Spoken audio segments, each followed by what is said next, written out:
فيديو النهارده جايب لك 5 مكملات اوعى تشتريهم. يلا بينا نتكلم.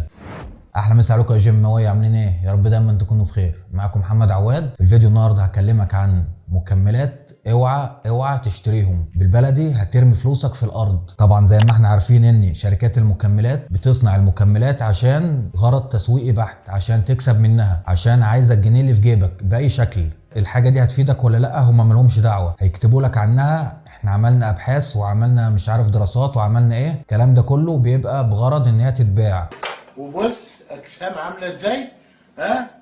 ما بناخدش ابر، بناخد بروتينات بس من الابطال اهو.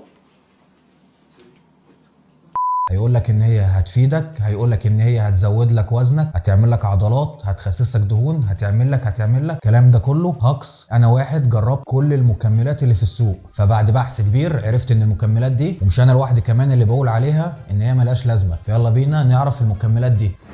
اول مكمل اللي هو الماس جينر. اي حاجه مكتوب عليها ماس اللي هي بتاعه التضخيم، اللي هي مكتوبه للهارد جينر، اوعى تجيبها. الحاجات دي كلها عباره عن زباله، سعرات حراريه على الفاضي، مليانه سكر، مليانه اكل ملوش لازمه. السكوب بتاعها كبير جدا، مليان حاجات ملهاش لازمه، هتاخدها مش هتفيدك وجسمك مش هيقدر يهضمها كلها. الفلوس اللي انت هتدفعها في شكاره الماس هاتلك بيها اكل عالي السعرات. هبقى اقول لك ايه هي الاكلات عاليه السعرات، زي زبده الفول السوداني، زيت الزيتون. الحاجات دي كلها سعراتها الحراريه عاليه جدا. هتعمل لك شيكر محترم، هتعمل لك وجبه محترمه فيها سعرات حراريه عاليه جدا. لو انت وزنك قليل ورفيع وعايز تزيد، هبقى اعمل حلقه مخصوص للرفيعين واللي عايزين يزيدوا. فعايزك ما تنساش تبقى تشترك في القناه عشان الحلقه دي ما تفوتكش. هتعمل الشيكر اللي هقول لك عليه ده لمده شهر واتفرج على النتائج. ارمي الماس جينر ده واوعى تجيبه. هتعمل الشيكر عباره عن موستين، هتحط عليهم معلقتين زبده فول سوداني، هتحط عليهم سكوب واي بروتين. هتضرب الثلاثه في الخلاط واشرب يا معلم وادعي لي. عايزك تمشي على الشيكر ده لمده شهر ويبقى اكتب لي في التعليقات وصلت لايه.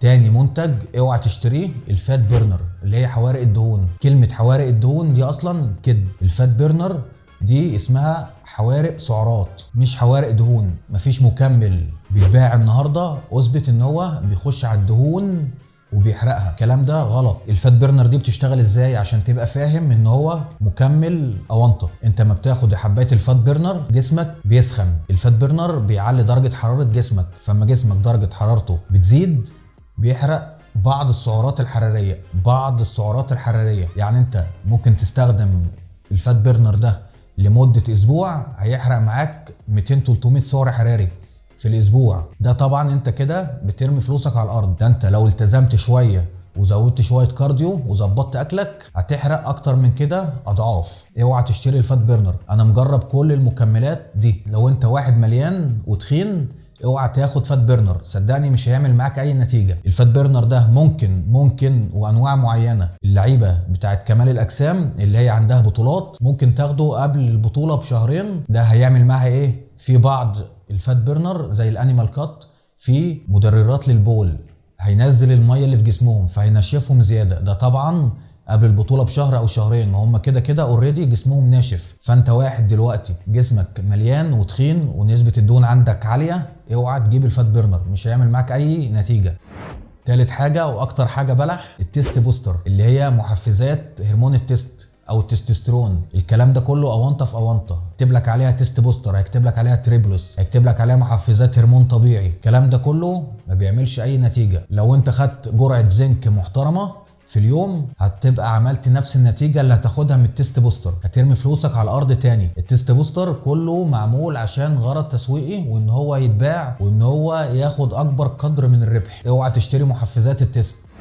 رابع مكمل اوعى تشتريه، احنا طبعا عارفين ان الكرياتين ده يعتبر اهم مكمل. اي مكمل مكتوب عليه كرياتين غير المونوهيدرات اوعى تشتريه. هتلاقي كرياتين HCl، هتلاقي كرياتين ليكويد، هتلاقي كرياتين مش عارف ايه. اوعى تشتري الكلام ده كله، ما تشتريش غير المونوهيدرات. عرفت كده رقم 4 ايه؟ اي حاجه غير المونوهيدرات اوعى تشتريها. المونوهيدرات ده يعتبر احسن كرياتين. الحاجات التانية هتبقى باضعاف سعرها ومش هتديك نفس النتائج وما تعملش عليها نفس الابحاث اللي اتعملت على الكرياتين مونوهيدرات. خامس مكمل واخر حاجه الجلوتامين انا مجربه شخصيا، بيبقى مكتوب على العلبه ان هو بيساعد على الهضم، بيساعد على الاستشفاء، بيعمل ايه مش عارف في الامعاء الدقيقه، كلام كتير جدا. عايز اقول لك ان جسمك اصلا بيفرزه بكميات عاليه. طول ما انت ماشي على دايت محترم جسمك بيقدر يوفر الجلوتامين اللي هو عايزه كله من الاكل. ما تشتريش الجلوتامين هترمي فلوسك على الارض. وبكده اكون خلصت حلقه النهارده. يا رب الحلقه تكون فادتك باي معلومه. ما تنساش تعمل 3 حاجات: شير، لايك، سبسكرايب، واستنى الحلقات الجديده. سلام.